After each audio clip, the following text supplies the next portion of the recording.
শিলিগুড়ি পুর নিগমের রাজনৈতিক টানাপোড়েন এবার রাস্তায়। তৃণমূল কংগ্রেসের কাউন্সিলর দিলীপ বর্মনের প্রতি অপমানজনক আচরণ। এর প্রতিবাদে উত্তাল হয়ে ওঠে শিলিগুড়ির ইস্টার্ন বাইপাস। শিলিগুড়ি বানেশ্বর মোড়ে পথ অবরোধে সামিল হন রাজবংশী সম্প্রদায়ের বহু মানুষ। অভিযোগ, শিলিগুড়ি পুর নিগমের মেয়র গৌতম দেব ও ডেপুটি মেয়র রঞ্জন সরকার প্রকাশ্যে দিলীপ বর্মনকে বের করে দেয়। সেই ঘটনারই প্রতিবাদে এদিন পথে নামেন দিলীপ বর্মন অনুগামীরা।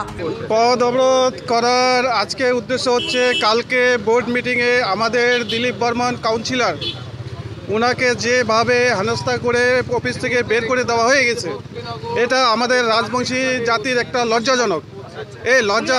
এই রাজবংশী জাতির এই অপমান হেনস্থার প্রতিবাদে আজকে আমরা এই বানেশ্বর মোড়ে পথ অবরোধ করছি। কালকে যে সমস্ত কাউন্সিলর, শিলিগুড়ি যত 14টা ওয়ার্ডের যত কাউন্সিলর, সেই কাউন্সিলরগুলো একত্রিত হয়ে যে মিটিং হচ্ছিল, সেই ভরা মিটিংয়ে দিলীপ বর্মন কিছু কথাবার্তা মিটিংয়ের মধ্যে রাখিয়েছিল। তো সেইগুলা নিয়ে যেইভাবে দিলীপ বর্মনকে বের করা হয়েছে, সেটাই রাজবংশী সমাজের একটা বিশাল দুঃখ পেয়েছে। এই ব্যাপারটা খুবই খারাপ পেয়েছে, যার জন্য আজকে আমরা এই পথ অবরোধ ইস্টার্ন বাইপাস একটিয়াশাল বানেশ্বর মোড়ে আমরা পথ অবরোধ করেছি।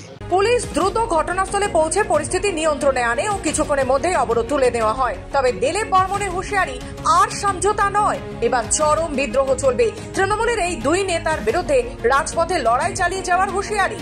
দেখুন, গত ইলেকশনে তাদের দুজনকে বাদ দিয়েছে, টিকিট দেয়নি, কারণ এখান থেকে নাম পাঠিয়েছে, ঠিক আছে। কিন্তু আমার টিকিটটা তো এখান থেকে নাম পাঠায়নি, কেউ বলেও নি। আমার তো ডিআইবি আইবি রিপোর্ট আর আইপ্যাক এর রিপোর্টের উপরে কলকাতা থেকে আমাকে টিকিট দিয়েছে, ঠিক আছে, যার জন্য টিকিটটা কাটতে পারেনি। এখন টিকিটটা যখন কাটতে পারেনি, দেখলো 6000 ভোটে লিড করেছে। এখন একে কি করে হ্যান্ডেল করে সরানো যায়, এটা এদের চিন্তাধারা। কিন্তু ওরা যে চিন্তাধারা করছে, মূর্খের জায়গায় বাস করছে, এটা পারবে না কোনো। আমি কিন্তু চুরি করে আসিনি, আমি কিন্তু রাজবংশীর ছেলে, আমি অরিজিনাল রাজবংশী, কিন্তু ওই ডুপ্লিকেট না। এই ঘটনায় শাসক দলের অন্দরের দ্বন্দ্ব আরো স্পষ্ট বলে মনে করছেন রাজনৈতিক মহল। শিলিগুড়ি থেকে নিজস্ব প্রতিনিধি রিপোর্ট, খবর বাংলা।